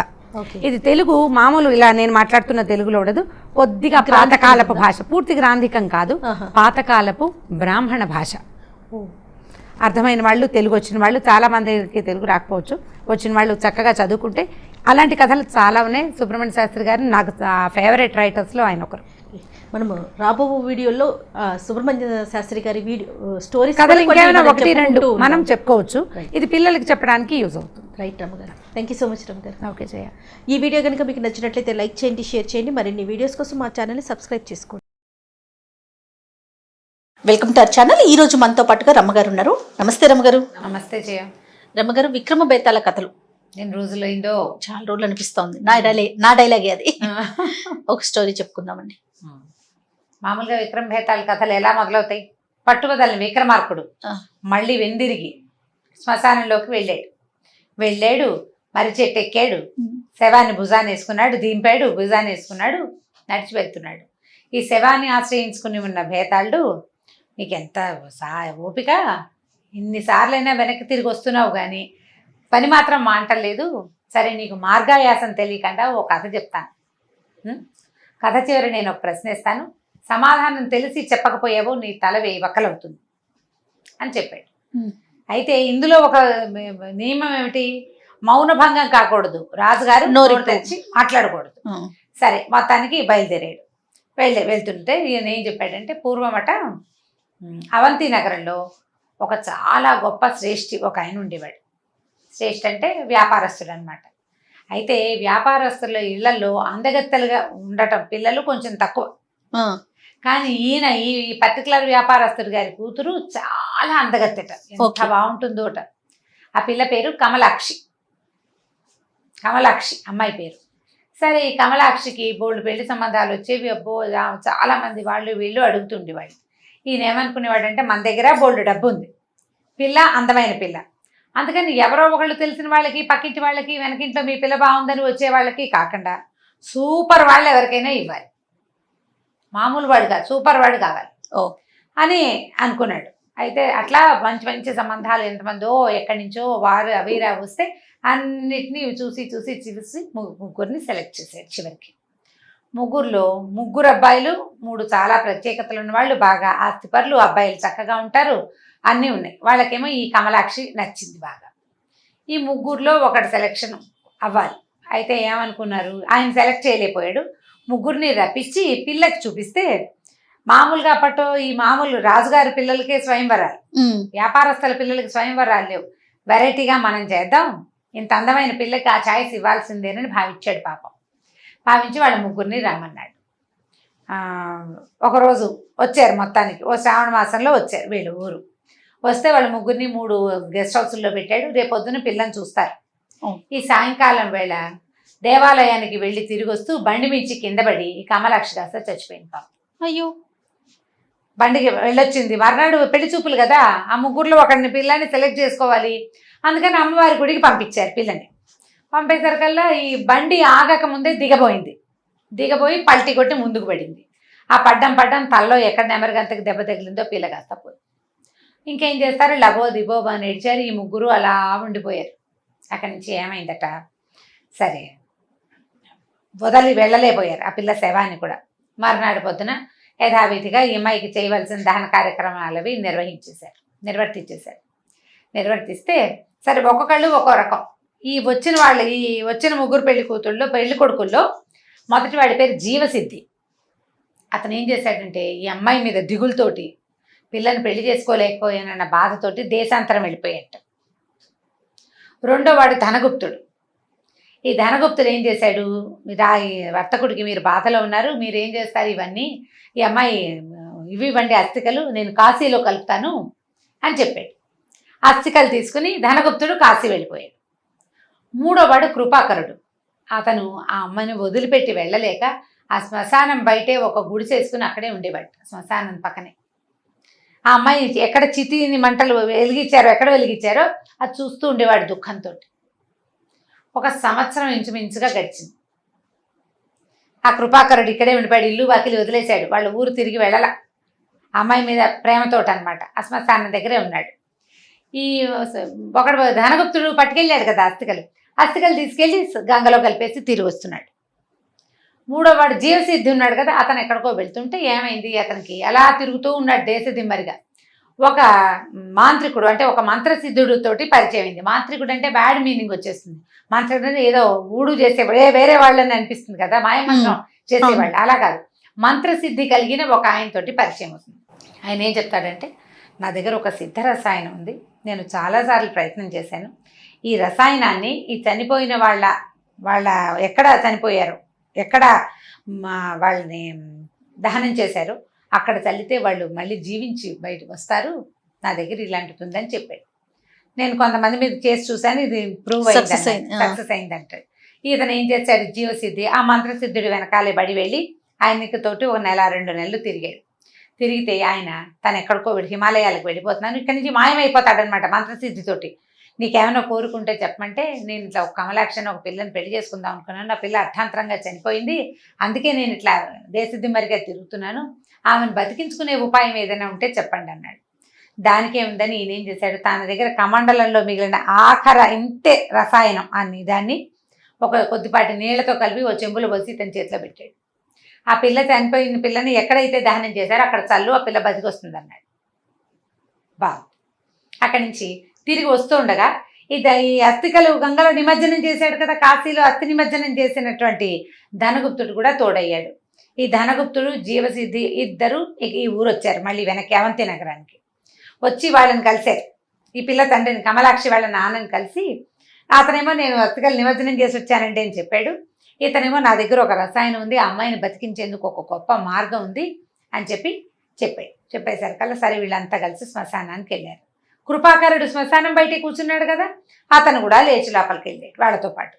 ఇతను ఏం చేశాడు, బాగా అమ్మాయిని తలుచుకుని ఎక్కడైతే అమ్మాయిని దహనం చేశారో ఆ ప్రాంతంలో చల్లాడు నీళ్లు.